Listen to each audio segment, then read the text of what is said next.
예, 선배 동료 의원 여러분 반갑습니다. 의청을 오랜만에 하는 것 같습니다. 어제 충남 예산의 수해 현장에 가서 의원님들과 함께 피해 복구 봉사활동을 했습니다. 어제가 대서였습니다. 1년 중 가장 덥다는 대서였는데 땡볕 아래 수고해 주신 의원님들 전부 진심으로 감사하다는 말씀을 드립니다.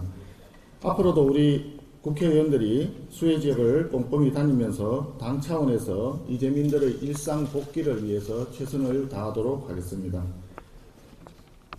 그리고 의원님들을 포함을 해서 주요 당직자, 당 소속 단체장 등 책임 있는 자리에 있는 분들은 수해 와중에 국민의 눈높이에 벗어난 부적절한 처신이 발생하지 않도록 각별히 유의해 주시기 바랍니다.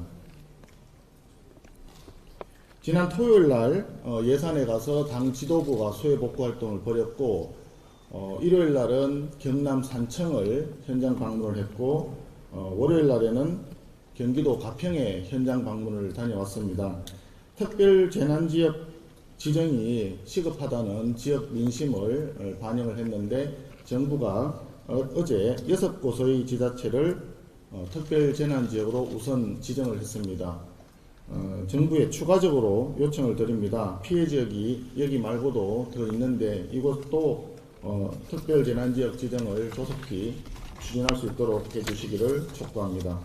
그리고 현장에 가보니까 파손된 도로도 복구를 해야 되고 그 다음에 쓰러진 비닐하우스라든지 그 다음에 각종 물에 젖은 가재도구를 처리하기 위해서 중장비가 굉장히 시급합니다.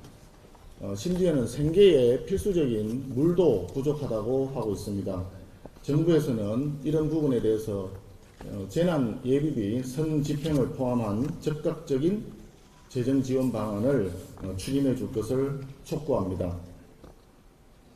그런데 이 와중에 대통령실에서 굉장히 이상한 브리핑이 나왔습니다. 잃어버린 23시간 관련해서 세종시의 재난 컨트롤 타워가 작동하지 않았다면서 책임을 묻겠다라고 합니다. 재난 컨트롤 타워는 대통령실이다 라고 이재명 대통령이 당시 더불어민주당 당대표 시절에 강력하게 얘기했었습니다. 더불어민주당 의원들도 야당 시절에 숱하게 주장했던 말입니다. 전국 각지에서 국민들이 폭우로 쓰러져 가고 있을 때 이 나라의 대통령, 국회의장, 국무총리, 비서실장은 감자전을 먹으면서 무슨 파냐, 우리는 현장파다 하면서 희희낙낙하고 있었습니다. 과연 이 나라의 재난 컨트롤 타워라고 할 수 있겠습니까? 이제 와서 지방자치단체장, 그것도 야당 소속 지방자치단체장에게 컨트롤 타워의 책임을 떠넘기는 것은 대단히 비겁한 태도입니다. 국민과 함께 강력히 규탄합니다. 이재명 대통령이 국회에 내일까지 안규백, 정동영, 권오을 그리고 강선우 후보자 4명에 대한 청문 보고서를 송부하라고 최후 통첩을 보내왔습니다. 국민을 우습게 보는 임명 강행입니다. 입법권을 남용하는 의회 독재를 넘어 인사권을 남용하는 행정 독재가 시작이 되었습니다. 여러분이 잘 아시다시피 안규백 국방부 장관 후보자는 14개월만 복무하면 끝나는 방위병 소집을 22개월을 했다고 합니다. 속 시원한 해명은 되지 않았습니다. 병적 증명서만 제출하면 깔끔하게 국민적인 의혹을 해소할 수 있는데 끝까지 병적 증명서를 제출을 하지 않았습니다. 지금까지 유사일에 국방부 장관이 자기의 병적 증명서를 제시하지 못한 사례는 처음입니다. 50만 대군을 이끌게 될 국방부 장관으로서 도저히 이해할 수 없는 국민 눈높이에 맞지 않는 처신을 한 것입니다. 자격 미달이라고 생각합니다. 거기에 일가족 태양광 재테크에다가 이해충돌 법안까지 제출했던 정동영 후보자, 공직선거법 상습 위반범인 권오을 후보자, 갑질 여왕 강선우 후보자는 차마 제가 입에 담기조차 싫습니다. 마지막으로 한 번 더 묻겠습니다. 강선우 후보자는 지금 벌써 장관에 임명된 것처럼 부처의 업무 보고까지 받았다고 하는데 이게 사실입니까? 월권 아닙니까? 시중에 이런 말이 있습니다. 그렇게 장관 자리가 탐이 난다면 차라리 의원직을 사퇴하고 장관을 시켜줘라. 이런 말이 나오고 있는 거 알고 계십니까?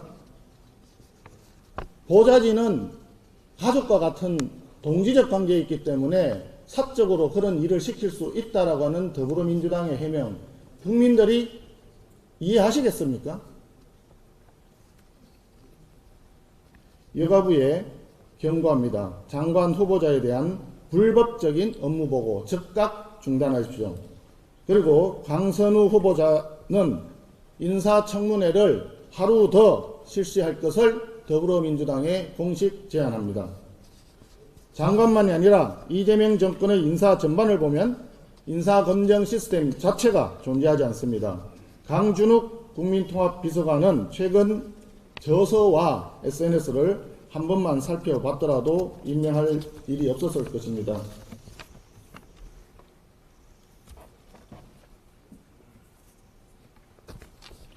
최동석 인사처장은 정치의 불명의 1인 연구소를 직함으로 삼아서 살아온 막말 유튜버에 불과합니다.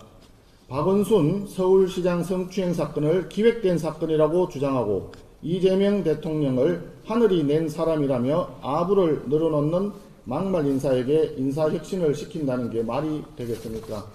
이분은 집에 TV도 없고 뉴스도 보지 않기 때문에 강선우 후보자의 갑질에 대해서도 전혀 알지 못한다는 사람입니다.